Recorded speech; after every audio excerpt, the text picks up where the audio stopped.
بسم اللہ الرحمن الرحیم۔ اور جب ماہ محرم آتا ہے تو محرم میں دشمن مختلف شور کو فلوٹ کرتا ہے معاشرے میں، یعنی ایسی چیزیں کہ جو پورا سال خاموش ہوتی ہیں محرم میں یہ شور کانوں میں آنا شروع کر دے گا، مختلف ویڈیوز، مختلف کلپس، مختلف چیزیں یہ وائرل ہونا شروع ہو جائیں گی۔ کیوں؟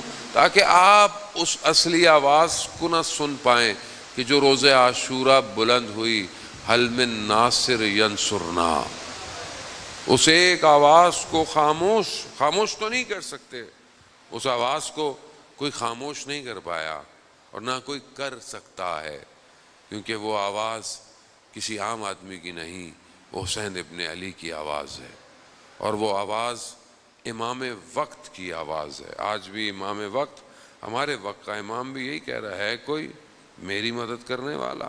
خوب یہ آواز گونج رہی ہے، لیکن ہم جیسے جو لوگ امام کے سامنے تھے ان کو یہ آواز کیوں نہیں آئی؟ مگر کیا ان کے کان نہیں تھے؟ نہیں تھے، شور تھا دنیا کا۔ عمر ابن سعد کتنی دفعہ امام نے اس سے گفتگو کی ہے، کتنی دفعہ امام نے اسے آفر کی، امام نے اسے کہا کہ تمہیں گھر چاہیے، تمہیں دولت چاہیے، ہم دیں گے تمہیں، مگر اسے آواز نہیں آ رہی تھی۔ کیا آواز آ رہی تھی؟ مگر دنیا کا شور زیادہ تھا، شہر رے کی گندم کی محبت اس کے وجود میں زیادہ تھی۔ عزیزان محترم، جب انسان دنیا کے شور کی طرف ہو تو وہ اپنے وقت کے امام کو نہیں پہچانتا۔ خوب یہی ہمیں ان چند دنوں میں اپنے آپ کو کرنا ہے۔ کیا ہماری زندگی میں بھی کوئی شور ہے؟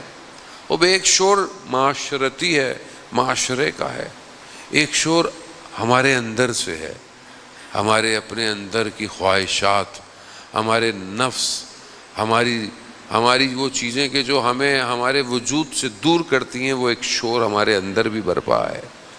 خوب ہم اپنے اس شور کو کیا خاموش کریں گے کہ نہیں کریں گے؟ کربلا سیکریفائس ہے، کربلا ایثار ہے، کربلا قربانی ہے۔ کیا میں کچھ قربان کرنے کو تیار ہوں کہ نہیں ہوں؟ اگر میں کچھ قربان کرنے کو تیار نہیں ہوں تو میرے اندر بہت شور ہے، اور یہ شور مجھے اپنے وجود کو امام کو دینے نہیں دے گا۔ عزیزان، آیت اللہ تقی بافقی رضوان اللہ تعالی علیہ، کل بھی میں مجلس کہیں پڑھ رہا تھا، میں نے واقعہ بیان کیا کہ وہ زمین کے راستے سے نجف سے ایران جا رہے تھے، سردیوں کے ایام تھے، ایلام کی پہاڑوں پہ برف تھی، رات ہو گئی، کہیں نہ کہیں رات گزارنی تھی، تو ایک قہوے خانے میں گئے، چائے جہاں ملتی تھی، تو وہاں دیکھا تو وہاں اوباش بیٹھے ہوئے ہیں، شور شرابہ ہے۔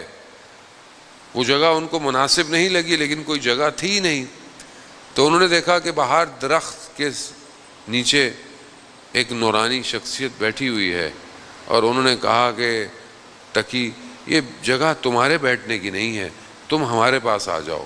کہا میں ان کے پاس چلا گیا، باہر برف گرتی رہی، مگر اس درخت کے نیچے مجھے ساری رات کوئی سردی نہیں لگی۔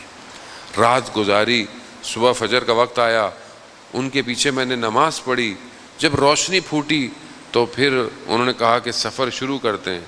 چلنے لگے تو مجھے احساس ہوا، اور یہ احساس خود نہیں ہوتا جب تک امام خود نہ چاہے۔ مجھے یہ احساس ہوا کہ یہ کوئی اور نہیں، یہ وقت کے امام ہیں۔ جیسے ہی مجھے احساس ہوا، مجھے امام نے کہا کہ اب آپ کو پتہ چل گیا ہے تو ہم آپ سے رخصت لیتے ہیں، اب ہم جاتے ہیں۔ تو شدت عشق، شدت ملاقات، محبت، یہ ہمارے اندر ہونی چاہیے۔ عزیزان محترم، ہمارا 24 گھنٹے گزر جاتے ہیں، ہمارے وجود سے ایک دفعہ بھی نہیں نکلتا یا صاحب الزمان، نہیں نکلتا۔ ظاہر ہے جس کو انسان یاد کرے اسی سے نکلتا ہے، کہیں درد ہو تو اسی کا نام نکلتا ہے جو طبیب ہوتا ہے، لیکن میرا طبیب نہیں بن پایا۔ ایسا نہیں کہ وہ، میں خود کمزور ہوں۔ یا صاحب الزمان یا مہدی ادرکنی میرے وجود سے نہیں نکل رہا. خوب نہیں نکل رہا، اس کو آپ ایکسیپٹ کریں، کیوں نہیں نکلتا؟ تو کہا جیسے ہی ان کو احساس ہوا، بہرحال انہوں نے کہا کہ میں آپ سے پھر کب ملوں گا؟ تو کہا ابھی آپ کم جا رہے ہیں تو کم میں ملاقات ہوگی اور سبزہ زار میں ہماری ملاقات ہوگی. یہ کہے بڑے شوق سے، بڑی محبت اور بڑی تڑپ کے ساتھ کم پہنچے. 3 دن کم میں رہے، دیکھا امام سے ملاقات نہیں ہوئی. کم سے نکلے، جیسے ہی سبزہ زار پہنچے، یہ بھی سوچ میں تھے کہ امام سے ملاقات ہوگی، تو دیکھا امام نے جو ہے وہ کاندھے پر ہاتھ رکھا اور کہا کہ مولا، پہلی چیز کیا کہی؟ مولا آپ نے کہا تھا کم میں ملیں گے، آپ تو کم میں نہیں ملے.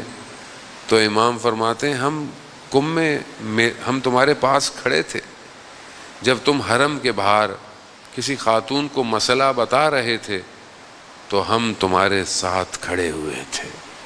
عزیزان محترم، ہمیں نہیں پتا ہم کبھی سڑک میں، کبھی بازار میں، ہماری نگاہیں کہاں ہیں، ہمیں کیا پتا اس وقت ہمارے برابر میں ہمارا امام کھڑا ہوا ہو. خوب یہ بہت ضروری ہے، یہ آپ کو محسوس کرنا ہے. امام زندہ ہے، امام غیبت کے پردے میں ہے، لیکن امام زندہ تو ہے. اب کیا میں اپنے امام کے قریب جا رہا ہوں کہ نہیں جا رہا؟ کربلا یہی ہے. کربلا کیا ہے؟ کچھ لوگ اپنے امام تک پہنچ گئے، انہی کی گفتگو ہم کرتے ہیں کہ جو لوگ امام تک پہنچے وہ کون لوگ تھے، کیسے لوگ تھے، ان کے اندر ایسا کیا تھا کہ جو اپنے امام کو پہنچ گئے.